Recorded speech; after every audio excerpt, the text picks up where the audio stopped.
By February 1999, WWE's ratings were solidly ahead of its competitor, WCW. Raw was experiencing its highest viewership in history, heading down the road to WrestleMania 15, a road that began with the Royal Rumble. Tin Man, Stone Cold Steve Austin will be the first man to enter the Royal Rumble. And the second will be Vince McMahon. How bad you want this? Austin, baby, Austin! Austin doesn't stand a chance! Catch that chicken! Get that chicken! Vince McMahon, I'm gonna beat your ass all night long. There is no chance in hell of you winning the Royal Rumble. And here goes Austin! He's been waiting his career for this! McMahon crawled out of the ring through the bottom rope, and now Austin's in pursuit. Hey, it was a trap! The corporate team has ambushed Stone Cold! Hey, the rattlesnake's here! He commandeered the ambulance! We're down to 2! What? The rattlesnake and Mr. McMahon! No! Stunner! Here comes Rock, and Rock is just taunting Austin. They're getting it on! Wait a minute! Wait a minute! No! No! Mr. McMahon has eliminated the rattlesnake thanks to The Rock! I waive all rights and privileges as the #1 contender. You checked yourself out of the main event at WrestleMania, and Stone Cold Steve Austin has been checked in. I will put up my right for the title at WrestleMania if you will face me in a cage match. All right, Austin, you're on. You got your match. Hey, let's play WWE 13 Attitude Era mode. We're in the WrestleMania 15 storyline, I believe. And this is the St. Valentines Day Massacre, February 14th, 1999. Steve Austin versus Mr. McMahon, Memphis, Tennessee. Mr. McMahon's plan had worked to perfection. Not only did he eliminate Stone Cold to win the Royal Rumble, but he cleverly waived his title shot at WrestleMania to ensure that Austin would be left out of the running. However, what Mr. McMahon did not anticipate was Commissioner Michaels' decisions to fill the WrestleMania main event vacancy with the Royal Rumble runner-up Stone Cold Steve Austin. This left Mr. McMahon enraged, but Austin would offer to put the title shot on the line if Mr. McMahon would face him in the steel cage match. So a whole bunch of hidden objectives here, so this should be interesting. That flippin' promo of Mr. McMahon chasing the chicken always makes me laugh every time I see it, though. It's so ridiculous and so stupid, but it's so good. Good television. It's kind of pretty much what they're redoing right now with well, not like the chicken chasing part, but what they're doing right now. I'm going to shut up here real quick so here it is. Weighing 257 pounds, the chairman of WWE, Mr. McMahon. A trip to WrestleMania 15 is on the line. Stone Cold Steve Austin must win to get his title shot. And Mr. McMahon, King, said it earlier on Heat. He is 2-0 against Stone Cold under the most bizarre circumstances. Look at Stone Cold. How many rednecks around the world would love to get the chance to slap around their boss? That's what Stone Cold gets tonight. Well, when do you ever get to see an employee, or a redneck as you call it, get to beat the hell out of the owner of a Fortune 500 company? Oh, look at this. How smart is Mr. McMahon? He's going to make Austin wait. And Austin says, Here we go. Alright, so the match started. Mr. McMahon's running around. Already got a cutscene. This is weird. Kick him, Mr. McMahon. Kick him. Kick him off. No. Mr. McMahon. He may be dead. He fell 20 feet off the steel cage through the announce table. And the officials call him for help. Come on, guys. We need some paramedics. As far as I'm concerned, the match never really started because the bell never rang. So, he ain't gonna lose that easy. Now, jackass, that's you in the black. Is the SOB still breathing? Well, since he is still breathing, if you want me to finish this can of whoop ass, give me a hell yeah.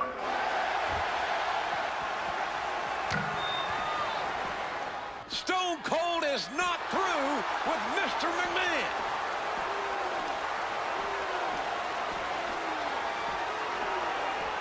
Stone Cold tosses McMahon back into the cage, and here we go.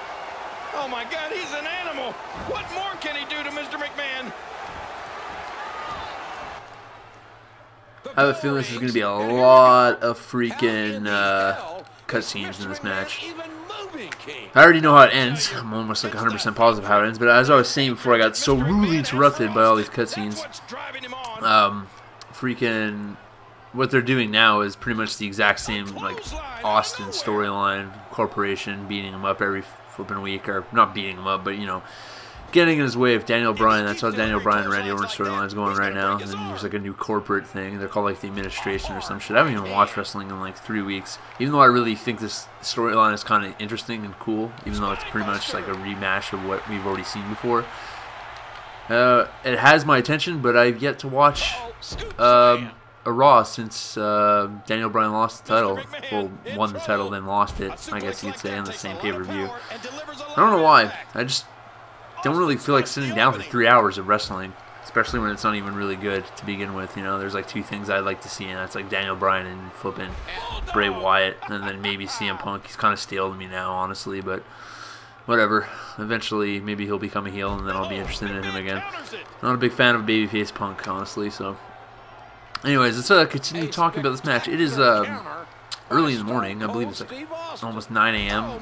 Haven't gone to sleep yet. Trying to get back on a normal sleeping schedule. So the way I do that, instead of just waking up at a normal time, I decide to try to stay up as long as I can, and then wake up at like 5 a.m. the next day, and then, you know, eventually it'll recycle itself, and we'll be good as new. So it wants me to climb to the top and escape. Assuming I have to do that. Maybe the hidden objective will pop up before that, but it says number 2, so that doesn't make much sense. But I know how this match ends. I'm pretty positive how it ends anyways. I'm not going to ruin it for you guys, but I'm pretty sure somebody big appears in this match, if I'm not mistaken. So I'm just going to beat up on Mr. McMahon a bit here.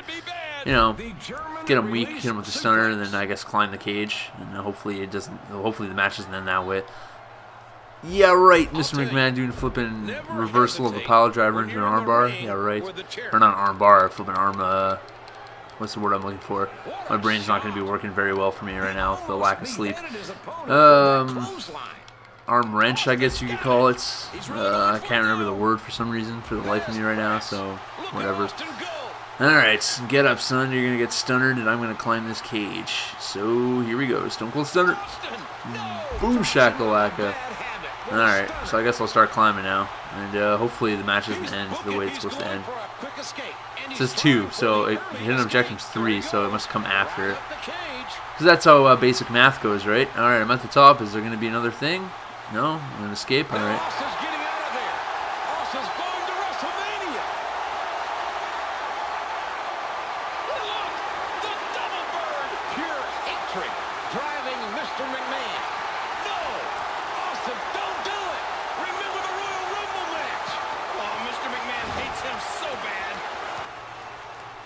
Alright, perfection. Alright, so we gotta perform another stunner, and I know exactly what's gonna happen. Now I'm like 100% positive of what's gonna happen. Pretty cool part. It's always cool to see what's gonna happen. When it eventually does happen, you'll understand what I'm talking about. I don't remember this, honestly.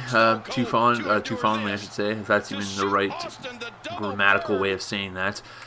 I've seen it over and over again on random, you know, WWE.com and whatnot, but was not there for it live. I remember the first pay-per-view I saw, I think, was Survivor Series 2003, so yeah.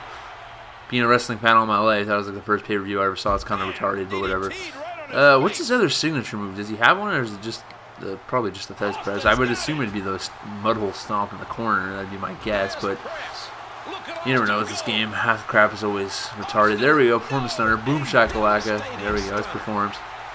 Austin stuns McMahon, and now a little bit of lip service.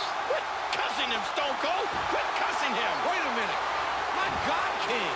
That's Paul White. Good Lord, King, he's huge. Yes. This mastodon has helped Mr. McMahon to his feet. Oh my goodness, this guy's got to be over 7 feet tall. You knew the boss had to have something up his sleeve. Stone Cold waited too long. Well, I knew